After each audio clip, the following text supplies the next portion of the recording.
Hello ಎಲ್ರಿಗೂ, ಎಲ್ಲರೂ ಹೇಗಿದ್ದೀರಾ? ಹೋಪ್ ಎಲ್ಲರೂ ಚೆನ್ನಾಗಿದ್ದೀರಾ ಅಂತ ಭಾವಿಸ್ತಾ ಇವಾಗ ವರಮಹಾಲಕ್ಷ್ಮಿ ಹಬ್ಬಕ್ಕೆ ಹೂವು ಹಣ್ಣು ಕಾಯಿ ಎಲ್ಲರ ತರೋಣ ಅಂತ ಹೋಗ್ತಾ ಇದ್ದೀನಿ.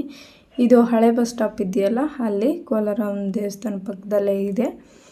ಇಲ್ಲಿ ನೋಡಿ, ಮಳೆ ಬಂದು ಆ ಥರ ನೀರು ನಿಂತುಬಿಟ್ಟಿದೆ. ಸೂರ್ಯ ಚರ್ಮ ಹಾಸ್ಪಿಟ್ಲ್ ಇದೆಯಲ್ಲ, ಅದ್ರ ಸ್ಟ್ರೈಟ್ ಹೋದರೆ ಅಲ್ಲೇ ಕಾಣುತ್ತೆ. ಇವಾಗ ಹಣ್ಣು ಹೂವು ಅಂತ ಮಾತಾಡ್ಸೋಕ್ಕಾಗಲ್ಲ, ಅಷ್ಟೊಂದು ರೇಟ್ ಆಗಿದೆ.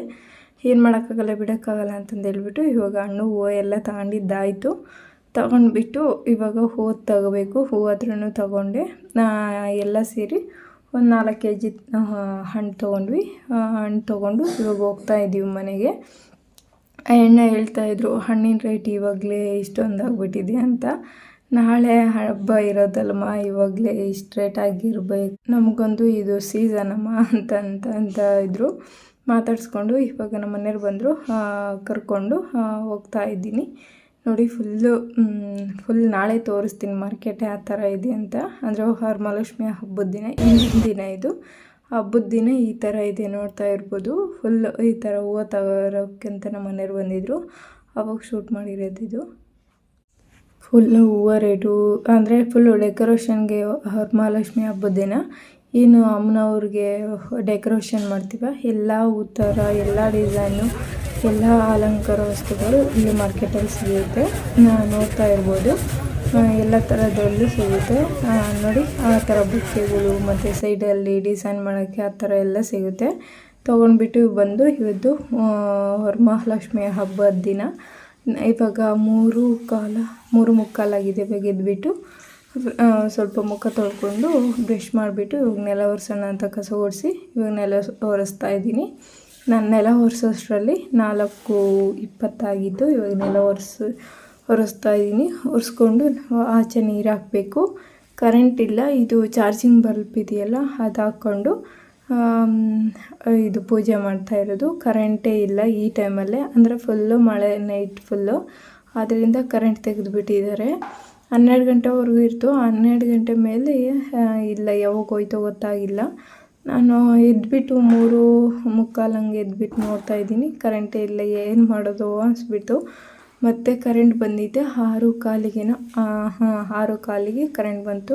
ಅಲ್ಲಿವರೆಗೆ ಹಂಗೆ ಇರೋಕ್ಕಾಗಲ್ಲ ಅಂತಂದು ಹೇಳ್ಬಿಟ್ಟು ಚಾರ್ಜಿಂಗ್ ಲೈಟೇ ಹಾಕ್ಕೊಂಡು, ಅದು ಅಡುಗೆ ರೂಮಲ್ಲಿ ಇತ್ತಲ್ಲ ಅದನ್ನೇ ಹೊರಗಡೆ ಹಾಕ್ಕೊಂಡು ಇವಾಗ ಕೆಲಸ ಮಾಡ್ತಾಯಿದ್ದೀನಿ. ಬ್ರಾಹ್ಮಿ ಮುಹೂರ್ತದಲ್ಲಿ ಪೂಜೆ ಮಾಡಿದರೆ ಒಳ್ಳೆಯದು ಅಂತಂದು ಹೇಳಿದ್ದಕ್ಕೆ ಬೇಗ ಕೆಲಸ ಮುಗಿಸ್ಕೊತಾ ಇದ್ದೀನಿ. ಅಂದರೆ ಆಚೆ ಕಡೆ ಯಾರೂ ಎದ್ದಿದ್ದಾರೇನೋ ಗೊತ್ತಿಲ್ಲ. ಆಚೆ ಯಾರೂ ಬರ್ತಾಯಿಲ್ಲ, ಆಚೆ ನೀರು ಆಗ್ತಾಯಿಲ್ಲ. 4:15 4:45 ಆಗಿದ್ರು, ಹೊರಗೆ ಯಾರೂ ಬರ್ತಾಯಿಲ್ಲ. ನನಗೆ ಹೊಸ್ದಾಗಲ್ವಾ ಈ ಮನೆಯಲ್ಲಿ, ಅಲ್ಲಂದ್ರೆ ಹಳೆ ಮನೆ ಹತ್ರ ಅಲ್ಲಿ 4 ಗಂಟೆಗೆಲ್ಲ ಎದ್ದು ಬಿಡೋರು ಆಚೆ ನೀರು ಹಾಕೋಕ್ಕೆ. ಅದರಿಂದ 4 ಗಂಟೆಗೆ ಒಳಗೆಲ್ಲ ಮುಗಿಸ್ಕೊಂಡು 4 ಗಂಟೆಗೆ ಹೊರಗೆ ನೀರು ಹಾಕ್ತಾಯಿದ್ದೆ.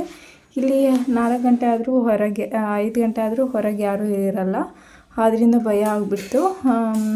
ಆಮೇಲೆ 4:45 ಹಂಗೆ ಹೊರಗೆ ಹೋಗ್ಬಿಟ್ಟು ಆಚೆ ರಂಗೋಲಿ ಎಲ್ಲ ಹಾಕ್ಬಿಟ್ಟು ಸ್ನಾನ ಮಾಡಿಕೊಂಡು ಸೀರೆ ಉಟ್ಕೊಂಡು ಬಂದುಬಿಟ್ಟು ಇವಾಗ ದೀಪ ಹಚ್ತಾಯಿದ್ದೀನಿ. ಅಂದರೆ ಬಂದುಬಿಟ್ಟು ಎಲ್ಲ ಹೂವು ಎಲ್ಲ ಮುಡಿಸ್ಬಿಟ್ಟು ಕಳಶ ಎಲ್ಲ ಇಟ್ಬಿಟ್ಟು ನೈವೇದ್ಯಕ್ಕೆಲ್ಲ ಹಾಕಿ ಇಟ್ಟಿದ್ದೀನಿ. ಇವಾಗ ಕಾಯಿ ನೋಡ್ತಾ ಇದ್ದೀನಿ. ಅದು ಕಳಶದಲ್ಲಿ ತೆಗ್ದಿರೋ ಕಾಯಿ, ಅದರಲ್ಲಿ ನೀರಿಲ್ಲ, ಅದು ಬೇಡ ಅಂತಂದು ಹೇಳ್ಬಿಟ್ಟು ಬೇರೆದು ಹೊಡಿಯೋಣ ಅಂತ ಇವಾಗ ತಗೊಂಡು ಇವಾಗ ಗಂಧದ ಕಡ್ಡಿ ಹಚ್ತಾ ಇದ್ದೀನಿ. ಅಂದರೆ ಮಲ್ಲಿಗೆ ಹೂವು ಆಯಿತು, ಅದನ್ನೇ ದೇವ್ರಿಗೂ ನಾನು ಮುಡ್ಕೊಂಡು ಇವಾಗ ಟೈಮ್ ಬಂದುಬಿಟ್ಟು 5:25 ಆಗಿದೆ. 5:25ಕ್ಕೆ ದೀಪ ಹಚ್ತಾ ಇದ್ದೀನಿ. ಅಂದರೆ ಬ್ರಾಹ್ಮಿ ಮುಹೂರ್ತದಲ್ಲಿ ಹಚ್ತಾ ಇದ್ದೀನಿ. ಒಳ್ಳೆಯದು. ಈ ಟೈಮಲ್ಲಿ ಉಪ್ಪಿನ ದೀಪನೂ ಹಚ್ಬೋದಂತೆ, ನನಗೆ ಗೊತ್ತಿಲ್ಲ, ನಾನು ಇವಾಗ ಹಚ್ತಾ ಇಲ್ಲ. ಅಂದರೆ ತಿಳ್ಕೊಂಡು ಹಚ್ಚೋಣ ಅಂತ ಒಬ್ಬೊಬ್ರು ಹಚ್ತಾರಂತೆ, ಅಂದರೆ ವರಮಹಾಲಕ್ಷ್ಮಿ ಹಬ್ಬದ ದಿನವೂ. ನನಗೆ ಗೊತ್ತಿಲ್ಲದಿರ ಹಚ್ಚೋದು ಬೇಡ ಅಂತಂದು ಇವಾಗ ಕಾಯಿ ಎಲ್ಲ ಹೊಡ್ಕೊಬಂದ್ಬಿಟ್ಟು ಪೂಜೆ ಮಾಡಿಬಿಟ್ಟು ಇವಾಗ ಕರ್ಪೂರ ಬೆಳಗ್ತಾ ಇದ್ದೀನಿ. ಕರ್ಪೂರ ಬೆಳಗ್ಬಿಟ್ಟು ಧೂಪ ಹಾಕೋದು. ಧೂಪನೇ ಮೇಯ್ನು. ಮನೆಯಲ್ಲಿ ನಾವು ಪೂಜೆ ಮಾಡಿದ್ದೀವಿ ಅನ್ನೋದು ಗೊತ್ತಾಗಬೇಕಂದ್ರೆ, ಗೊತ್ತಾಗೋದಂತಲ್ಲ, ನನಗೆ ಅನ್ನಿಸ್ಬೇಕು ಅಂದರೆ ನಾನು ಧೂಪ ಹಾಕಿದ್ರೇ ನನಗೆ ಹಂಗೆ ಅನಿಸೋದು.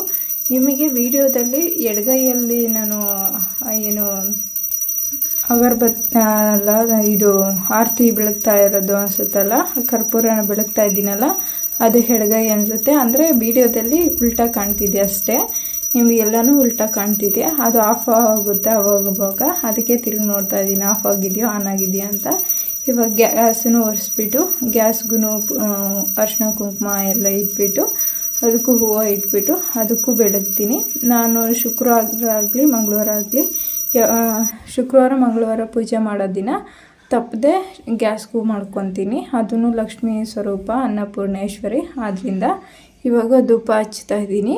ಮನೆ ತುಂಬ ಸ್ಮೆಲ್ ಬರೋದ್ರಿಂದ ನೆಗೆಟಿವ್ ಎನರ್ಜಿ, ಏನು ನೆಗೆಟಿವ್ ಥಾಟ್ಸ್ ಇರುತ್ತೋ ಅದೆಲ್ಲ ಆಚೆ ಹೋಗುತ್ತೆ, ಪಾಸಿಟಿವ್ ಬೂಸ್ಟ್ ಆಗುತ್ತೆ ಅಂತಂದು ಹೇಳ್ಬಿಟ್ಟು ಒಂದು ಧೂಪನ ಇಲ್ಲೇ ದೇವ್ರ ಮನೆಯಲ್ಲ ಹಚ್ಚಿಡ್ತೀನಿ, ಇನ್ನೊಂದು ಧೂಪನ ಹೊರಗೆ ಇಡ್ತೀನಿ. ಅಂದರೆ ಆ ಸ್ಮೆಲ್ ಬರುತ್ತಲ್ಲ, ಆ ಸುವಾಸನೆಗೆ ನೆಗೆಟಿವ್ ಥಾಟ್ಸ್ ಏನಿರುತ್ತೋ ಅದೆಲ್ಲ ದೂರ ಆಗುತ್ತೆ, ಪಾಸಿಟಿವ್ ಥಾಟ್ಸ್ ಮಾತ್ರ ಹತ್ರ ಇರುತ್ತೆ ಅಂತಂದು ಹೇಳ್ಬಿಟ್ಟು ನಾನು ಇದು ಯಾವಾಗಲೂ ಈ ಧೂಪ ಹಚ್ತಾ ಇರ್ತೀನಿ. ಈ ಸ್ಮೆಲ್ ತುಂಬ ಇಷ್ಟ. ಸಾಂಬ್ರಾಣಿ ಹಾಕೋಕ್ಕೆ ಇಲ್ಲಿ ಏನೂ ಇಲ್ಲ. ಹಳೆ ಮನೆಯಲ್ಲಾದರೆ ಕೆಂಡ ಸಿಗ್ತಿತ್ತು, ಸಾಂಬ್ರಾಣಿ ಹಾಕ್ಬೋದು, ಕೆಂಡ ಇಲ್ಲದೇನೂ ಹಾಕ್ಬೋದು. ಇವತ್ತು ಸಾಂಬ್ರಾಣಿ ಏನು ಹಾಕ್ತಾಯಿಲ್ಲ, ಸುಮ್ಮನೆ ಪೂಜೆ ಮಾಡ್ಕೊತಾ ಇದ್ದೀನಿ. ಇಷ್ಟು ಹಣ್ಣು ಇದು ಕಾಸು ಎಲ್ಲ ಇಟ್ಬಿಟ್ಟು ಪೂಜೆ ಮಾಡ್ತಾಯಿದ್ದೀನಿ. ನೀವು ಯಾವ ಥರ ಮಾಡ್ಕೊಂಡ್ರೋ ಗೊತ್ತಿಲ್ಲ. ಇವಾಗ ಗ್ಯಾಸಿನ ಪೂಜೆನೂ ಆಯಿತು, ಹೊರಗಡೆ ತೋರಿಸ್ತೀನಿ ನಿಮಗೆ. ಅಂದರೆ ಅನ್ನಪೂರ್ಣೇಶ್ವರಿಗೂ ನಾವು ಪೂಜೆ ಮಾಡಿಸ್ಕೋಬೇಕಲ್ಲ, ಆದ್ದರಿಂದ ನೋಡಿ ಹೊರಗಿನೂ ಆಯಿತು, ಪೂಜೆ ಮಾಡಿದ್ದು. ಇದು ಸಿಂಪಲಾಗಿ ರಂಗೋಲಿ ಹಾಕಿದ್ದೆ, ನನ್ನ ಮಗ ಎದ್ಬಿಟ್ಟು ಅಳಿಸಿದ್ದೇನೆ, ಏನು ಮಾಡೋಕ್ಕಾಗಲ್ಲ. ಓಡಾಡೋಕ್ಕೆ ದಾರಿ ಇರೋದೇ ಅಲ್ಲಿ ಓಡಾಡೋರೆಲ್ಲ ಆ ಥರ ಮಾಡಿರ್ತಾರೆ. ಇಲ್ಲಿ ಕೆಳಗೇನು ನಾವು ಕಳಶ ಇಟ್ಟಿರ್ತೀವೋ ಮೇಲೆ ವಿಘ್ನೇಶ್ವರ ಇದ್ದಾನೆ, ವಿಘ್ನೇಶ್ವರ ಮೇಲೆ ಅಷ್ಟಲಕ್ಷ್ಮಿಗಳು ಇದ್ದಾವೆ, ಅಲ್ಲಿನೂ ಪೂಜೆ ಮಾಡ್ಕೊತೀನಿ. ಇಷ್ಟೇ, ಇನ್ನೇನಿಲ್ಲ. ಇವಾಗ ದೇವಸ್ಥಾನಕ್ಕೆ ಹೋಗೋಣ ಅಂತ ಎಲ್ಲರೂ ಹೊರಗೆ ಬಂದು ಇವಾಗ ಗಾಡೀಲಿ ದೇವಸ್ಥಾನಕ್ಕೆ ಹೋಗ್ತಾಯಿದ್ದೀವಿ. ನಾವು ಇವತ್ತು ಹೋಗ್ತಾ ಇರೋದು ಕೋಲಾರಮ್ಮ ದೇವಸ್ಥಾನಕ್ಕೆ. ಅಂದರೆ ಅಲ್ಲಿ ಹೂವು ಹಣ್ಣು ಏನಾದರೂ ತೊಗೊಂಡೋಗ್ಬೇಕಲ್ಲ, ಅದರಿಂದ ಮಾರ್ಕೆಟ್ ಹತ್ರ ಇರೋದ್ರಿಂದ ಕೋಲಾರಮ್ಮ ದೇವಸ್ಥಾನಕ್ಕೂ ಮಾರ್ಕೆಟ್ಗೆ ಎಷ್ಟು ಹತ್ರ ಅಂತಂದು ಕೋಲಾರದಲ್ಲಿರೋರಿಗೆ ತುಂಬ ಚೆನ್ನಾಗಿ ಗೊತ್ತಿರುತ್ತೆ. ಮಾರ್ಕೆಟ್ ಹತ್ರ ಬಂದು ಹೂವು ಎಲ್ಲ ತೊಗೊಂಡ್ವಿ, ಹೂನಾರ ಎಲ್ಲ ತೊಗೊಂಡ್ಬಿಟ್ಟು ದೇವಸ್ಥಾನಕ್ಕೆ ಹೋಗೋಣ ಅಂತ ಇವಾಗ ತೊಗೊಂಡಿದ್ದಾಯಿತು. ಹೋಗ್ತಾ ಇದ್ದೀನಿ. ಫುಲ್ಲು ಮಳೆ ಬಂದಿದೆಯಲ್ಲ, ನೋಡ್ತಾ ಇರ್ಬೋದು ಆ ಕಡೆ ಈ ಕಡೆ ಫುಲ್ಲು ನೀರು ನಿಂತಿದೆ, ಫುಲ್ಲು ಕೆಸರಾಗಿಬಿಟ್ಟಿದೆ, ಓಡಾಡೋಕ್ಕಾಗ್ತಾ ಇಲ್ಲ, ಅಷ್ಟೊಂದು ಕೆಸರಾಗಿಬಿಟ್ಟಿದೆ ಮಾರ್ಕೆಟ್ ಮಾತ್ರ. ಮಳೆ ಬರ್ತಾನೆ ಇತ್ತು, ಇವಾಗ ಬಿಟ್ಬಿಟ್ಟು ಇವಾಗ ಬಿಸಿಲು ಬಂದಿದೆ, ಮತ್ತು ಸಾಯಂಕಾಲ ಅಷ್ಟೊತ್ತಿಗೆ ಮತ್ತೆ ಸ್ಟಾರ್ಟ್ ಆಗಿಬಿಡುತ್ತೆ. ಇಲ್ಲಿ ಬಂದೆ, ಮಲ್ಲಿಗೆ ಹೂವು ಅಲ್ಲಿ ಸಿಕ್ಕಿಲ್ಲ, ಇಲ್ಲಿ ಸಿಗ್ಬೋದು ಅಂತಂದು ಹೇಳ್ಬಿಟ್ಟು ಇಲ್ಲಿ ಬಂದೆ. ಕೇಳ್ತಾ ಇದ್ದೀನಿ, ಹೆಣ ಕೊಡ್ತಾನೆ ಇಲ್ಲ, ಸುಮ್ಮನೆ ಮಾತಾಡ್ತಾನೆ ಐತೆ. ಯಾಕೆ ಹಣ ಕೊಡ್ತಾ ಇಲ್ಲ ಅಂತ ಹೇಳ್ತಿದ್ದೀನಿ, ವೀಡಿಯೋ ಕೊಡ್ತೀನಿ ಅಂತಂತು ಫೋನಲ್ಲಿ ಮಾತಾಡ್ತಾ ಇದ್ದಾನೆ, ವೀಡಿಯೋ ಮಾಡಬೇಕಂತ ಎಂತೆಂಥ ಜನ ಇರ್ತಾರೆ ಅಂದ್ಕೊಂಡೆ. ಆಮೇಲೆ ಹಂಗೆ ಸುಮ್ಮನೆ ಇಟ್ಕೊಂಡೆ. ಆಮೇಲೆ ಬೇರೆ ಹಣ್ಣು ತೆಗೆದು ಕೊಡ್ತು, ತೊಗೊಂಡು ಹೋಗ್ತಾಯಿದ್ದೀನಿ. ಇಲ್ಲಿ ಮೊಳ 50 ರೂಪಾಯಿ ಇತ್ತು, ನಾನು 2 ಮೊಳ ತೊಗೊಂಡೆ. 2 ಮೊಳ ತೊಗೊಂಡು ಇವಾಗ ಮನೆ ಕಡೆ ಹೊರಟೆ, ಕಾಸು ಕೊಟ್ಬಿಟ್ಟು. ಇಷ್ಟೇ ಫ್ರೆಂಡ್ಸ್, ನಿಮಗೇನು ಅನ್ನಿಸ್ತೋ ಗೊತ್ತಿಲ್ಲ. ವರಮಹಾಲಕ್ಷ್ಮಿ ಏನು ದೊಡ್ಡದಾಗಿ ಆಚರಿಸಲ್ಲ ನಾವು.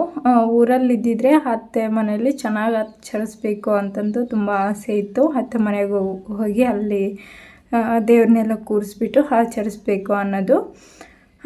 ಹಾಗಿಲ್ಲ ಈ ವರ್ಷ. ಹೋದ ವರ್ಷ ಇದಕ್ಕಿಂತ ಚೆನ್ನಾಗಿ, ಅಂದರೆ ನಮ್ಮತ್ತೆ ಜೋಗಮ್ಮ ಅಲ್ಲ, ದೇವ್ರನ್ನ ಕೂರಿಸ್ಬಿಟ್ಟು ಅದೇ ನಮ್ಮ ಲಕ್ಷ್ಮಿ ಅಂತಂದು ಕೂರಿಸ್ಬಿಟ್ಟು ಅದಕ್ಕೆ ಅಲಂಕಾರ ಮಾಡಿ ಚೆನ್ನಾಗಿ ಹಣ್ಣು ದಿನಸು ಎಲ್ಲ ಇಟ್ಬಿಟ್ಟು ಸ್ವೀಟ್ಸ್ ಎಲ್ಲ ಚೆನ್ನಾಗಿ ಅಲಂಕಾರ ಮಾಡಿ ಚೆನ್ನಾಗಿ ಮಾಡಿದ್ವಿ ಹಬ್ಬನ. ಅದು ನೆನಪಾಯಿತು, ನಮ್ಮ ಮನೆಯವ್ರು ಹೇಳ್ತಾಯಿದ್ರು ಎಷ್ಟು ಚೆನ್ನಾಗಿ ಮಾಡಿದ್ವಿ ಹೋದ ವರ್ಷ ಈ ವರ್ಷ ಯಾಕೆ ಅಂತ. ಈ ವರ್ಷ ಒಂದು ಸ್ವಲ್ಪ ಬೇಜಾರಿದೆ, ಆದ್ದರಿಂದ ಮಾಡೋಕ್ಕೂ ಮನಸ್ಸಿಲ್ಲ. ತಕ್ಕ ಮಟ್ಟಿಗಾದರೂ ಮಾಡಬೇಕಲ್ಲ ಮನೇಲಿ ಪೂಜೆ ಅನ್ನೋದಕ್ಕೆ ಮನೇಲಿ ಮಾಡಿಬಿಟ್ಟು ಇವಾಗ ಹೊರಗಡೆ ದೇವಸ್ಥಾನಕ್ಕೆ ಬಂದಿರೋದು, ಕೋಲಾರಮ್ಮ ದೇವಸ್ಥಾನಕ್ಕೆ. ಇದು ಆಪೋಸಿಟೇ ಕಾಯಿ ಹಣ್ಣು ಎಲ್ಲ ಸಿಗ್ತಾ ಇತ್ತಲ್ಲ, ಅದಕ್ಕೆ ಇವಾಗ ಆ ಥರ ಸಿಗಲ್ಲ, ಆ ಕಡೆ ಸೈಡಿಗೆ ಹಾಕ್ಬಿಟ್ಟಿದ್ದಾರೆ ದೂರ. ಇಲ್ಲಿ ಕ್ಯಾಮ್ರಾ ಹಲೋ ಇಲ್ಲ ದೇವಸ್ಥಾನ ಒಳಗೆ, ಹಾಗಾದರೂ ಸ್ವಲ್ಪ ಕವರ್ ಮಾಡ್ಕೊಂಡಿದ್ದೀನಿ, ಆದಷ್ಟು ಕವರ್ ಮಾಡಿದ್ದೀನಿ. ಇಲ್ಲಿ ಅರ್ಚನೆ ಮಾಡಿಸೋ ಹತ್ರ ಮಾತ್ರ ಕವರ್ ಆಗಿಲ್ಲ, ಸ್ವಲ್ಪ ಅಷ್ಟೇ ಕವರ್ ಆಗಿರೋದು. ಅವ್ರು ಬೈತಾರೆ ಕ್ಯಾಮ್ರಾ ಇಟ್ಕೊಳ್ಳೋಂಗಿಲ್ಲ ಅಂತ. ಅಂದರೆ ಇಬ್ಬರು ಸೆಕ್ಯೂರಿಟಿ ಇರ್ತಾರೆ ಪೊಲೀಸವರು, ಅವ್ರೂ ಆಫ್ ಮಾಡಿಸ್ಬಿಡ್ತಾರೆ. ಅದರಿಂದ ಹೇಳ್ತಾ ಇರೋದು. ನಿಮಗೆ ಈ ವಿಡಿಯೋ ಹೇಗೆ ಅನ್ನಿಸ್ತೋ ಗೊತ್ತಿಲ್ಲ, ಸ್ವಲ್ಪ ಆದರೂ ಕೋಲಾರಮ್ಮ ದರ್ಶನ ಮಾಡ್ಕೊಳ್ಳಿ. ಕಾಣ್ತಾ ಇದೆ ಅಂದ್ಕೊಂಡಿದ್ದೀನಿ. ಸ್ವಲ್ಪ ಅಲ್ಲಿಗೂ ನಿಂತ್ಕೊಳ್ಳೋ ಹಾಗಿಲ್ಲ, ದರ್ಶನ ಮಾಡ್ಕೊಂಡು ಹೋಗ್ತಾ ಇರಬೇಕು. ನಾನು ಸ್ವಲ್ಪ ನಿಂತ್ಕೊಂಡೆ ಅಲ್ಲಿ ನಿಮಗೆ ಕಾಣಿಸ್ಲಿ ಅಂತಂದು. ನೋಡಿ ಕೋಲಾರಮ್ಮ ಹೀಗಿದೆ, ಪಕ್ಕದಲ್ಲಿ ಕನ್ನಡಿ ಇರುತ್ತೆ, ಕನ್ನಡಿ ಪಕ್ಕ ದೇವರು ಇರುತ್ತೆ. ಎದುರುಗಡೆನೇ ನೋಡಬಾರ್ದಂತೆ, ಅದು ದೋಷ ಅಂತೆ. ಆದ್ದರಿಂದ ಆ ಥರ ನೋಡೋ ಹಾಗಿಲ್ಲ ಅಂತಂದು ಹೇಳಿದರು. ಇವಾಗ ಇಲ್ಲಿ ಚಿಕ್ಕದು ದೇವರಿದೆ, ಇಲ್ಲಿ ತೋರಿಸ್ತಾ ಇದ್ದೀನಿ ನೋಡಿ. ತೋರಿಸ್ಕೊಂಡು ಈ ಮುಂದ್ಗಡೆ ಹೋದರೆ ಇಲ್ಲಿ ಒಂದು ದೇವರಿದೆ ಚೇಳು, ಇಲ್ಲಿ ಒಂದು ಉಂಡಿ ಇದೆ, ಮುಂದೆ ತೋರಿಸ್ತೀನಿ. ಆ ಉಂಡಿ ತುಂಬೇ ಇಲ್ಲ. ಇದು ದೇವ್ರು ಚೆನ್ನಾಗಿದೆಯಲ್ವ, ಅಲಂಕಾರ ಮಾತ್ರ ದೇವ್ರುಗಳಿಗೆ ಇವತ್ತು ಫುಲ್ಲು ಚೆನ್ನಾಗೇ ಇತ್ತು. ಇಲ್ಲಿ ನೋಡಿ ದೊಡ್ಡ ಅಮ್ಮ ಚೆನ್ನಾಗಿದೆ, ಅಂದರೆ ಮೊದಲು ಮಣ್ಣಿಂದ ಮಾಡ್ತಾರಲ್ಲ ಆ ಅಮ್ಮ ಇತ್ತು, ಅದನ್ನ ತೆಗೆದುಬಿಟ್ಟು ಇದು ಹೊಸ್ದಾಗಿ ಮಾಡಿರೋದು ಅನಿಸುತ್ತೆ. ಚೆನ್ನಾಗಿ ಅಲಂಕಾರ ಎಲ್ಲ ಚೆನ್ನಾಗಿತ್ತು.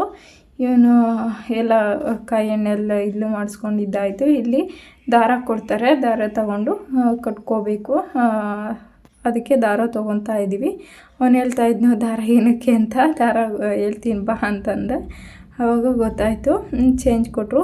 ಇಲ್ಲಿ ನೋಡ್ತಾ ಇರ್ಬೋದಲ್ಲ, ಇದು ದೇವರು ಆ ಕಡೆ ಇದೆಯಲ್ಲ, ಅದ್ರ ಮುಂದ್ಗಡೆ ಹುಂಡಿ ಇದೆ.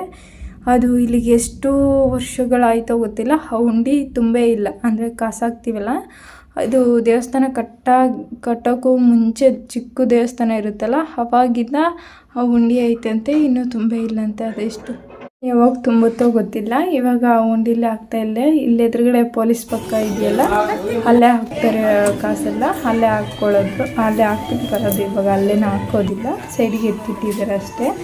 ಇವಾಗ ನೋಡಿ ದಾರ ಕೊಟ್ಟರಲ್ಲ, ನಾವೆಲ್ಲ ಕಟ್ಕೊತಾ ಇದ್ದೀವಿ. ಕಟ್ಕೊಂಡು ಮಕ್ಕಳಿಗೂ ಕಟ್ತಾ ಇದ್ದಾರೆ ಅವರಪ್ಪ. ಮಕ್ಕಳಿಗೆಲ್ಲ ಕಟ್ಕೊಂಡು ಅಂದರೆ ಒಳ್ಳೆಯದು ಅಂತಂದೇಳಿ ಅಷ್ಟೇ.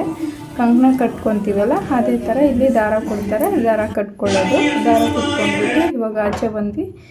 ಇಲ್ಲ ಆಚೆಲ್ಲಿ ನೋಡಿ ದೇವರು ಈ ಥರ ಅಲಂಕಾರ ಮಾಡಿದರು. ಇಲ್ಲಿ ಅರಿಶಿನ ಕುಂಕುಮ ಇಟ್ಟಿರ್ತಾರೆ. ಅರಿಶಿನ ಕುಂಕುಮ ತಗೊಂಡು ಮುತ್ತೈದೆಯರು ಹೊರಗೆ ಹೋಗೋದು. ಎಲ್ಲರೂ ತಗೊತಾರೆ ಅರಿಶಿನ ಕುಂಕುಮ, ಮುತ್ತೈದೆಯರು ಅಷ್ಟೇ ಅಲ್ಲ. ಇಲ್ಲಿ ತುಪ್ಪದ ಆರತಿ, ನಿಂಬೆಹಣ್ಣಿನಲ್ಲಿ ತುಪ್ಪದ ಆರತಿ ಕಟ್ತಾರೆ, ಅಂದರೆ ಹಚ್ಚುತ್ತಾರೆ. ಅದಕ್ಕೆ ಸಿದ್ಧತೆ ಮಾಡ್ಕೊತಾ ಇದ್ದಾರೆ. ಹೊರಗೂ ಹಚ್ಚುತ್ತಾರೆ. ಹೊರಗೆ ಅಮ್ಮನವ್ರು ಇದ್ದಾರೆ, ಅಲ್ಲಿ ಆ ಅಮ್ಮನವ್ರಿಗೂ ರಾವು ಕಾಲದಲ್ಲಿ ಹಚ್ತಾರಂತೆ. ನನಗೆ ಗೊತ್ತಿದೆ, ಅಂದರೆ ಯಾವ ಥರ ಹಚ್ಚೋದು ಅವೆಲ್ಲ ಗೊತ್ತಿಲ್ಲ. ಇಲ್ಲೇ ನೋಡಿ ಅವ್ರು ಹೆಂಗೆ ಹಚ್ಕೊಂಡಿರ್ತಾರೋ, ಎಷ್ಟನೇ ಸರಿ ಹಚ್ತಾರೋ ಅಷ್ಟು ನಿಂಬೆಹಣ್ಣು 9 ಯಾವ ಥರ ಹರಕೆ ಕೊಟ್ಕೊಂಡಿರ್ತಾರೋ ಆ ಥರ ರಾವು ಕಾಲದಲ್ಲಿ ಬಂದು ದೀಪ ಹಚ್ಚುತ್ತಾರೆ. ಫಸ್ಟಿಗೆ ಹಚ್ಚೋರು 9, ಆಮೇಲೆ 11, ಅದೇ ಥರ ಜಾಸ್ತಿ ಮಾಡಿಕೊಂಡು ಹಚ್ಚುತ್ತಾ ಹೋಗ್ತಾರೆ 101ವರೆಗೂ. ಗ್ಯಾಪು ಕೊಡ್ಬೋದು, ಗ್ಯಾಪ್ ಕೊಟ್ಟು. ವರಮಹಾಲಕ್ಷ್ಮಿ ಹಬ್ಬದ ಶುಭಾಶಯಗಳು ಹೇಳ್ತಾ ಇಲ್ಲಿಗೆ ಏನು ಮಾಡ್ತಿದ್ದೀನಿ. Thank you for watching. Bye.